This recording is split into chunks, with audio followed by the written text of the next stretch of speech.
What's going on, guys? Thank you all for your patience with me as I recovered a little bit from my sickness there. Took me a minute to get back into action, about 2 day-ishes, I would say, or 2 videos worth on this channel were kind of just backup videos I had prepped for this type of occasion, but now we're back into the whole rotation of things. Also, just had to plug this in really quick. Over like 60% of you guys still are not subscribed to this channel, but still continuously watch my content.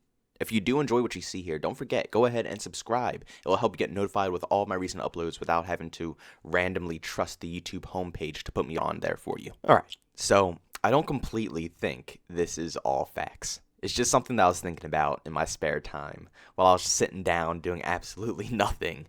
It was just running through my head. Now, like I said, the main problems with this game are very clear. There are issues that are going on with the current Call of Duty games, and there's reasons why we hate these games. You know, it's not just because we are Call of Duty fans and we hate every single Call of Duty game that comes out. I genuinely think that these games have problems that need to be fixed that a lot of Call of Duty players are just tired of seeing every single year. Now, recently, a lot, I've been thinking about the skill-based matchmaking. A lot of people have been thinking about skill-based matchmaking, too. It's a pretty large topic in Call of Duty Modern Warfare. And you guys already know how I think about it. You guys know that I think that's a little too strong in Modern Warfare. I think they should definitely tone it down a bit so it's a little bit better for every player instead of just the always competitive game style. I never really think that you learn constantly from that playstyle. You can learn a thing or two, but nobody's really going to actually improve. But what if? And like I said, this is a very big if because this isn't any facts. This is just a conspiracy theory that I've just cooked up for some reason. I don't know why. But what if skill-based matchmaking has always been this thick? And obviously, nostalgia is hitting us all, and we just want to go back to the times when we first started off playing Call of Duty, and we were noobs. What if the skill-based matchmaking in Modern Warfare, I was about to say in Modern Warfare 4, but in Call of Duty Modern Warfare, isn't as thick as you guys think it is, and you guys are honestly that good of players now? And the skill-based matchmaking that you're thinking of from the past is just when you were beginners, when you're first getting into Call of Duty. A lot of people think back to their favorite Call of Duty titles as the first ones that they started with. A lot of people say Modern Warfare 2 because they start off with Modern Warfare 2. Modern Warfare 3, they start off with that game. Black Ops 2, Black Ops 1. My personals are Call of Duty 4 or World at War because those were my two main first Call of Duty games. Obviously, because they're my first, they're going to hold a special part in my heart. So what if our nostalgia is just hitting us and we're thinking back to the days where we first begun playing Call of Duty and we were personally noobs and we were honestly getting noob lobbies? Now, for a lot of us players, we don't stay as noobs for that long. I say that usually players who first start off with Call of Duty, if you want to learn and you want to progress and you become more faster and you begin to rush more and you actually put in the effort to becoming a better player, you can easily get that done in your first Call of Duty title. So a lot of people in their first title, they start off as noobs. They get noob lobbies. But they become good players very quickly in that first Call of Duty title, making them better players before the next game comes out. So they are better players versing these noobs, but they had to build up to that. So they're used to this type of formula. They're used to that, that old noob type lobby feeling. Now fast forward up to today, years and years and years later, for a lot of Call of Duty players, and you continuously improve and continuously become better players, and a lot of people are now averaging 2 KDs. A lot of people didn't average that many 2 KDs back when Call of Duty was first starting out, but a lot of players are getting that now. That's just kind of normal for a lot of people. Even 3 KDs are becoming a lot more normal, strangely. It's a lot. So a lot of people are sweating more. So are we just thinking back to when we first played this game? Is this whole skill-based matchmaking situation, is it really not as bad as we think, and it's just nostalgia hitting us very hard? Is it just nostalgia taking over our minds, saying that we want what we used to play? But in reality, when we used to play, we were noobs. We were beginner players. In Call of Duty 4 and World at War, I was a noob. That was my first time playing it.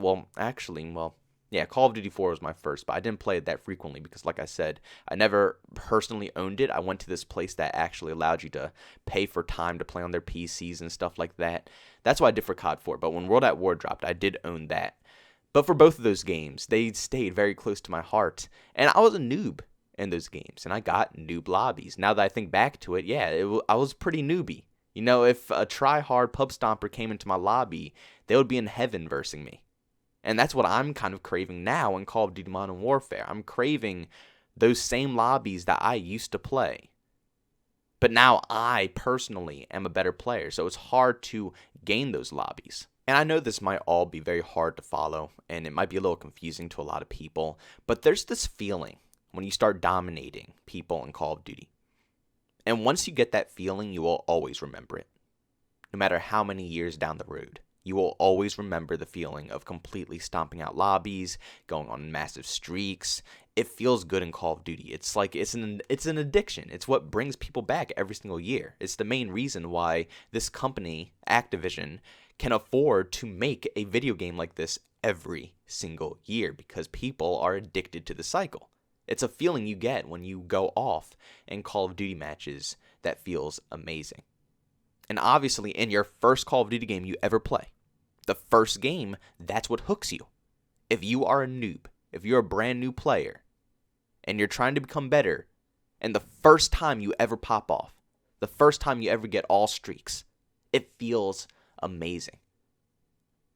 So after that point, regardless if you stay a noob or if you decide to become a better player, regardless, you will always hunt down that feeling, no matter what it takes.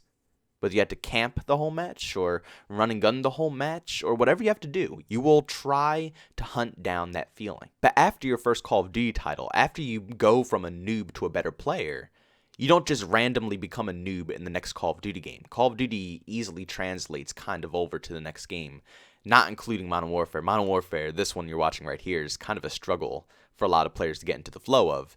But usually you can transfer over pretty nicely between Call of Duty game to Call of Duty game. So if you went from a noob to a good player in your first COD game, and then after that, you're a good player now, you're not going to verse noobs. So you're going to be hunting down that same feeling that you've been wanting since day one, that feeling of versing those noobs, completely dominating, and getting that feeling more frequently than you are now. Modern Warfare, it's honestly almost impossible to get that feeling, that addictive feeling of popping off in lobbies, because it happens so rarely for me and a lot of other players as well, which I guess is why people are not really attracted to this game. It's not really the easiest title to play. But my question, is it because the skill-based matchmaking is actually that thick, or is it because we are just good players now? And a lot of us who are complaining about this are just, we're craving the old days of when we used to pub stomp noobs. And we were able to get those noob lobbies. But as we progressed, as we became better, 2 KD players, 2.50 KD players, even 1.50 KD players in other Call of Duty titles, as we begin to get better, you verse better people as well. Are we just trying to grasp onto the past, what Call of Duty used to be for us, and refusing to move on? Or is this game actually just that bad, and they designed it around strict skill-based matchmaking to purposely protect the noobs? But I'm going to leave that one up to you guys. Like I said, I don't really have any input on this. It's no facts. It's nothing real about this whole topic. It's just some conspiracy theory that I just cooked up here about Call of Duty skill-based matchmaking that I just wanted to run past you guys. I thought it was a pretty cool idea that might possibly be true about our nostalgia feelings. But honestly, I do think that Infinity Ward just turned skill-based matchmaking all the way up. They just cranked that sucker up completely. But I just want to thank everybody for tuning into this video. It really does mean the absolute world to me. If you're brand new and you enjoyed what you saw today, make sure you go ahead and subscribe and hit the bell notification button. Helps you get notified on all of my recent uploads. Also, if you just enjoyed the video in general, make sure to leave a like. And if you hated it, don't forget, you can always dislike as well. Opinion is all up to you. If you want to chat with me or see some behind-the-scenes clips, you could do that over on Twitter at JbowenDaMan. And also, if you just want to catch me live streaming, which I have been trying to do a little bit more frequently. I was planning on doing it yesterday and the day before, but I got a little sick. I'm going to try to do it a little bit more as well. But you could definitely follow me over on Twitch as well at JbowenDaMan. I try to stream as often as I can. But thank you all for tuning into this video, and I'll see you on the next one. Peace out.